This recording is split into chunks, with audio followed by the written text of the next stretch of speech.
നമസ്തേ. ആർഷഭാരത സംസ്കാരത്തിൽ സനാതനധർമ്മം നിലനിൽക്കുന്നതിന് പ്രധാന ഒരു കാരണമാണ് ഋഷിമാർ. നിരവധി ശ്രേഷ്ഠരായ മഹർഷിമാരുടെ കഠിനമായ പ്രയത്നങ്ങളുടെ ഫലമാണ് വേദങ്ങളും പുരാണങ്ങളും ഇതിഹാസങ്ങളും ഉപനിഷത്തുകളുമൊക്കെ. വേദങ്ങൾ അനുശാസിക്കുന്ന രീതിയിൽ യാഗങ്ങളും യജ്ഞങ്ങളും ചെയ്ത് സർവ്വദേവതകളെയും പ്രപഞ്ചത്തെയും പ്രീതിപ്പെടുത്തി ലോകസമാധാനം ഉറപ്പിക്കുക എന്നതാണ് ഓരോ സന്യാസിമാരുടെയും ഈ കാലഘട്ടത്തിൽ കലിയുഗത്തിൽ അവർക്ക് പറഞ്ഞിരിക്കുന്ന ധർമ്മം. നാമം ജപിച്ച് സന്യാസാശ്രമങ്ങളുടെ 4 ചുമരുകൾക്കുള്ളിൽ ഒതുങ്ങിയിരിക്കുക മാത്രമല്ല, ജഗദ്ഗുരു ശങ്കരാചാര്യ ഭഗവത്പാദർ ചെയ്തതുപോലെ ലോകം മുഴുവൻ സന്ദർശിച്ച് അവിടെയെല്ലാം എന്താണ് രക്ഷ, എന്തിനു വേണ്ടിയിട്ടാണ് നമ്മുടെ ജനനം എന്നുള്ളതിനെക്കുറിച്ച് പറയുക എന്നത് ഓരോ സന്യാസിമാരുടെയും ധർമ്മമാണ്.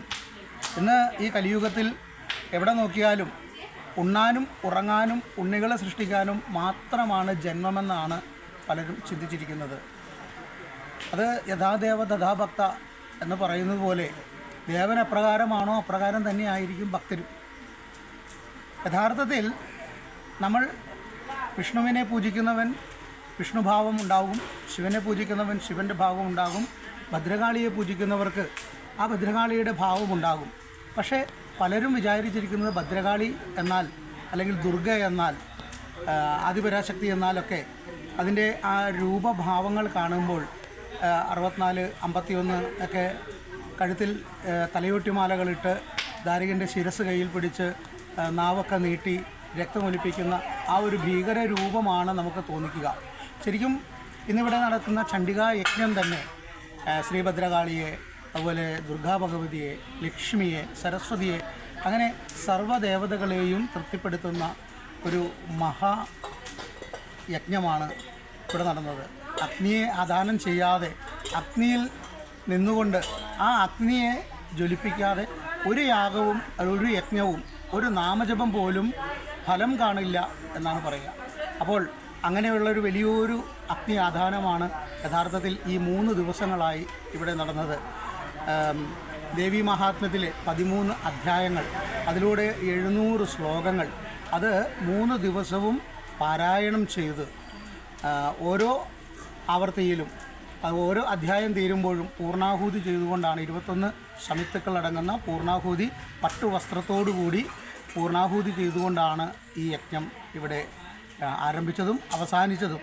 നിരവധി യാഗയജ്ഞങ്ങൾ നടത്തിയിട്ടുള്ള ആചാര്യശ്രേഷ്ഠന്മാർ, തന്ത്രിശ്രേഷ്ഠന്മാർ, അഗ്നിഹോത്രം ചെയ്യാൻ വിധിക്കപ്പെട്ട അഗ്നി സൂക്ഷിക്കാൻ വിധിയുള്ള സോമയാജിപ്പാട് അടക്കം നിരവധി ശ്രേഷ്ഠർ ഈ യജ്ഞത്തിൽ പങ്കെടുത്തു. ദക്ഷിണ ഭാരതത്തിലെ ആദ്യത്തെ മഹാമണ്ഡലേശ്വരായ പൂജനീയ സ്വാമി പ്രഭാകരാനന്ദ സരസ്വതി മഹാരാജാണ് യജ്ഞ ആചാര്യനായിരുന്നത്. അതുപോലെ എല്ലാവർക്കും പ്രിയങ്കരനായി സമൂഹത്തിൽ വലിയൊരു മാറ്റത്തിൻ്റെ വിപ്ലവം സൃഷ്ടിച്ച യുവാവ് ആണെങ്കിൽ പോലും വലിയൊരു അത്ഭുതമായി മാറിയ അശ്വനീദേവ് തന്ത്രികൾ ബ്രഹ്മശ്രീ, അദ്ദേഹം ആണ് ഈ ക്ഷേത്രത്തിൻ്റെ തന്നെ താന്ത്രിക ആചാര്യൻ. അദ്ദേഹത്തിൻ്റെയൊക്കെ നേതൃത്വത്തിൽ ഇത്രയേറെ മനോഹരമായി ആദ്യമായിട്ട് ഒരു യജ്ഞം സംഘടിപ്പിക്കാൻ കഴിഞ്ഞ ഈ ദേശവാസികൾ വളരെ അനുഗ്രഹിക്കപ്പെട്ടവരാണ്. ഇപ്പോൾ ഈ വീഡിയോ കാണുന്ന നിങ്ങൾക്ക് തോന്നും ഈ യാഗശാലയിൽ ഭക്തജനങ്ങൾ ഒരുപാട് പേര് യാഗശാലയ്ക്കുള്ളിൽ കയറി വന്ന് യജ്ഞങ്ങളിൽ പങ്കെടുക്കുന്നു, അതിൻ്റെ ഉള്ളിലിരിക്കുന്നു, അതുപോലെ സമിത്തുക്കൾ സമർപ്പിക്കുന്നു. പല സ്ഥലത്തും യജ്ഞങ്ങൾ നടക്കുമ്പോൾ അതിൻ്റെ ഉള്ളിലേക്ക് കയറാൻ ആരെയും അനുവദിക്കാറില്ല. യഥാർത്ഥത്തിൽ എനിക്ക് വേണ്ടി ഞാനൊരു വഴിപാട് സമർപ്പിക്കുന്നുണ്ട് എങ്കിൽ അത് ഞാൻ എൻ്റെ കൈ കൊണ്ട് തന്നെയല്ലേ ചെയ്യണ്ടേ? അപ്പോൾ അതിനുള്ള വിധിയോടുകൂടി വലിയൊരു മാറ്റത്തിൻ്റെ വിളക്ക് തെളിയിച്ചുകൊണ്ടാണ് പൂജനീയ ഗുരുനാഥൻ പ്രഭാകരാനന്ദ സരസ്വതി മഹാരാജ്, അതുപോലെ അശ്വനിദേവ് തന്ത്രികൾ എന്നിവരെല്ലാവരും ചേർന്ന് ഇങ്ങനെയൊരു യജ്ഞം സംഘടിപ്പിച്ചത്. ഇതൊരു സമൂഹ യജ്ഞമാണ്. ഈ വരുന്ന 2025 ജനുവരി മാസത്തിൽ ഇവിടെ വെച്ച് 9 ദിവസം നീണ്ടു നിൽക്കുന്ന ഒരു മഹായജ്ഞം തന്നെ ഇവിടെ ആരംഭിക്കുകയാണ്. ആ യജ്ഞം വളരെ ചരിത്ര സംഭവമായി മാറും. അത് വലിയൊരു വിജയമായി മാറും. ഇനിയും കൂടുതൽ വിവരങ്ങൾ നമുക്ക് ഈ ക്ഷേത്രത്തിലൂടെ നമുക്ക് ലഭിക്കാനിടയാകും. അതുപോലെ തന്നെ വളരെ പ്രധാനപ്പെട്ട പല കാര്യങ്ങളും നമ്മുടെ ഈ ക്ഷേത്രത്തിലൂടെ നമുക്ക് നേടിയെടുക്കാൻ സാധിക്കും. കാരണം 1600 വർഷം പഴക്കമുള്ള ഒരു മഹാക്ഷേത്രമാണ്. പഞ്ചപ്രാകാര ചുറ്റുവട്ടമുള്ള ഒരു ബലിക്കല്ലും അതുപോലെ പണ്ട് കൊടിമരമൊക്കെ ഉണ്ടായിരുന്നു. അങ്ങനെയുള്ളൊരു മഹാക്ഷേത്രമാണ്. അപ്പോൾ ഏക്കർ കണക്കിന് സ്ഥലം വിസ്തീർണമായി കിടന്നിരുന്ന സ്ഥലം ഇപ്പോൾ നിസ്സാര സ്ഥലത്തിലേക്ക് ചുരുങ്ങിയിരിക്കുക. പക്ഷേ ഇവിടുത്തെ ചൈതന്യത്തിന് ഒരു കുറവുമില്ല. അപ്പോൾ ഇതുപോലുള്ള ക്ഷേത്രങ്ങൾ കേരളത്തിൻ്റെ പല ഭാഗങ്ങളിലുണ്ട്. എല്ലാ ക്ഷേത്രങ്ങളും ഉണരണം, എല്ലാ ക്ഷേത്രങ്ങളിലും ഭക്തജനങ്ങൾ പോകണം. ഇന്ന് ഭക്തജനങ്ങൾക്ക് ക്ഷേത്രങ്ങളിൽ പോകാൻ സമയമില്ല. കാരണം കുട്ടികളെ പഠിപ്പിക്കാൻ വിടണം, അതുപോലെ TV സീരിയൽ കാണണം. അതാണ് ഏറ്റവും പ്രധാനപ്പെട്ടത്. ഒരു ആചാരമായി മാറിയിരിക്കുകയാണ്. വൈകുന്നേരം സന്ധ്യാദീപം കത്തിച്ച് പൂജാമുറിയിൽ വീടൊക്കെ വലുത് പണിയും. 2000 സ്ക്വയർ ഫീറ്റ് 5000 സ്ക്വയർ ഫീറ്റിനൊക്കെ വീട് പണിയും. പക്ഷേ അതിനുള്ളിൽ മനോഹരമായ ഒരു പൂജാമുറി ഉണ്ടാവും. പക്ഷേ പൂജാമുറിയിൽ വിളക്ക് കത്തിച്ച് വെച്ച് അവിടെ വാതിൽ പയ്യെ ചാരി ഭഗവാൻ ഇതൊന്നും കേൾക്കണ്ടെന്നും പറഞ്ഞു പോയി സീരിയൽ കാണുന്നവരാണ്. ഈ ആചാര അനുഷ്ഠാനങ്ങളെക്കുറിച്ച്, ഇവിടെ നടക്കുന്ന ഈ അനുഷ്ഠാനത്തെക്കുറിച്ച് നമ്മുടെ ആദരണീയനായ താന്ത്രിക ആചാര്യൻ ബ്രഹ്മശ്രീ അശ്വിനി ദേവ് തന്ത്രികളുണ്ട്.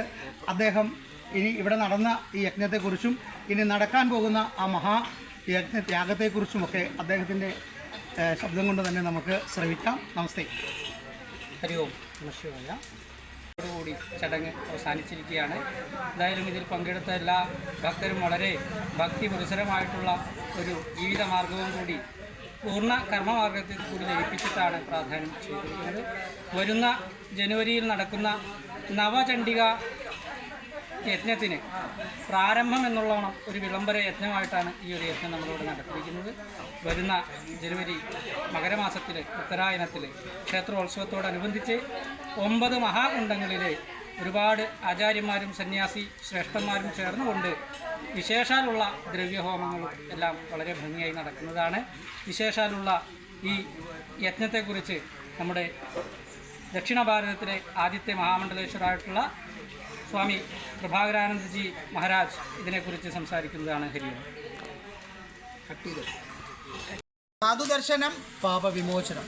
അഖില ഭാരതീയ യജ്ഞസമിതിയുടെ ആചാര്യശ്രേഷ്ഠനും 360-ലധികം ക്ഷേത്രങ്ങളുടെ തന്ത്രിയും 1121 ആചാര്യന്മാരെ വിവിധ തട്ടുകളിൽ നിന്നും തിരഞ്ഞെടുത്ത് അവർക്കെല്ലാം സംസ്കൃതവും വേദപഠനവും നടത്തി അവരെയെല്ലാം 6 മാസങ്ങൾക്കുള്ളിൽ സ്പോക്കൺ സംസ്കൃതം പഠിപ്പിച്ച് വേദത്തിന് അധികാരിയാക്കി യജ്ഞോപവീതം നടത്തി ശ്രീവിദ്യയും ഗായത്രിയും ദീക്ഷ നൽകി ശ്രീ രുദ്രചമകങ്ങളെ പഠിപ്പിച്ചുകൊണ്ട് ഗിന്നസ് ബുക്കിലും ഏഷ്യ ബുക്ക് ഓഫ് റെക്കോർഡ്സിലും ഇടം പിടിച്ച തന്ത്രിമുഖ്യനും ആചാര്യശ്രേഷ്ഠനും പരമപൂജനീയനായ പരമേശ്വരാനന്ദ സരസ്വതി മഹാരാജിൻ്റെ നേരിട്ടുള്ള ശിഷ്യനുമായ അശ്വിനി തന്ത്രികളുടെ കൂടെ ശിവം ഫൗണ്ടേഷന് വേണ്ടി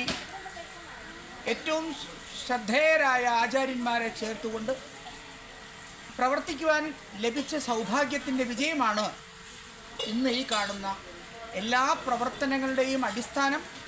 കൊയ്തെടുക്കുന്ന എല്ലാ ദൈവീകമായ അനുഗ്രഹങ്ങളുടെയും അടിസ്ഥാനം എന്ന് മാത്രം പറഞ്ഞുകൊണ്ട് ലോകശാന്തിക്കും സമാധാനത്തിനും സമത്വത്തിനും സാഹോദര്യത്തിനും സന്തോഷത്തിനും സംതൃപ്തിക്കും സർവ്വരോഗ നിവാരണത്തിനും ജാതി മത കുല കുടുംബ ഗോത്ര വർഗ വർണ്ണ വ്യത്യാസമില്ലാതെ ധർമ്മരക്ഷയും രാഷ്ട്രരക്ഷയും ഗോരക്ഷയും ചെയ്യുക എന്ന കർത്തവ്യത്തെ സനാതനധർമ്മത്തിൻ്റെ അടിത്തറയെ അരക്കിട്ടുറപ്പിക്കുന്ന പ്രക്രിയയിലാണ് ശിവം ഫൗണ്ടേഷൻ പ്രവർത്തിക്കുന്നത് എന്ന് പറഞ്ഞുകൊണ്ട് അതിൽ ഒത്തുചേർന്ന് പ്രവർത്തിക്കുവാൻ സൗഭാഗ്യം ലഭിച്ചതിന് ആർഷഭാരത സംസ്കാരത്തിൻ്റെ എല്ലാ അടിസ്ഥാന ഗുരുനാഥന്മാരെയും പ്രണമിക്കുന്നു. പ്രണാമം.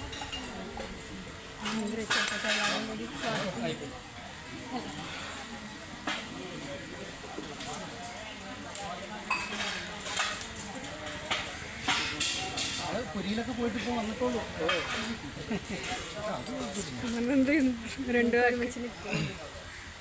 എല്ലാവർക്കും സ്നേഹ നമസ്കാരം. ഞാനിവിടെ കുറച്ച് നാളെ മാത്രമാണ് മേൽശാന്തി എന്നുള്ള ഒരു പദവിയിൽ ഇരുന്നുള്ളെങ്കിലും ഭഗവതിയുടെ കടാക്ഷം കൊണ്ട് ഇവിടെ നടത്തപ്പെട്ട ഈ ഒരു മഹത് യജ്ഞത്തിൽ വന്ന് പങ്കാളിയാകാൻ എനിക്ക് സാധിച്ചു. അതേപോലെ തന്നെ പ്രഭാകരൻ സ്വാമി പറഞ്ഞ പോലെ തന്നെ ആദ്യമായിട്ട് ഒരു അതിരുദ്ര മഹായാഗം നടത്തി ലോക റെക്കോർഡ് നേടിയ ഗുരുനാഥൻ അശ്വതിചന്ദ്രൻ്റെ കൂടെയും അതേപോലെ തന്നെ ഈ പുണ്യ ആത്മാക്കളുടെ കൂടെയും എനിക്ക് ഈ ചടങ്ങിലൊക്കെ പങ്കെടുക്കാൻ പറ്റിയത് എൻ്റെ ഒരു മഹാഭാഗ്യമായിട്ടും എൻ്റെ ഒരു മുൻജന്മ സുഹൃതമായിട്ടും കാണുന്നു. ഇനിയും ഉള്ള അവസരങ്ങളിൽ ഇവരോടൊപ്പം എനിക്ക് അവസരം ഉണ്ടാകും എന്നുള്ള പ്രതീക്ഷ തന്നെയാണ് ഞാൻ മുന്നോട്ട് പോകുന്നത്. പ്രണാം.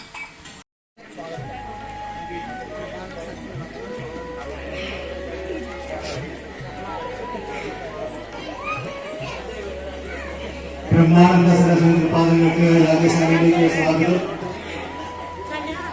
കഴിഞ്ഞ ദിവസം പാലക്കാട്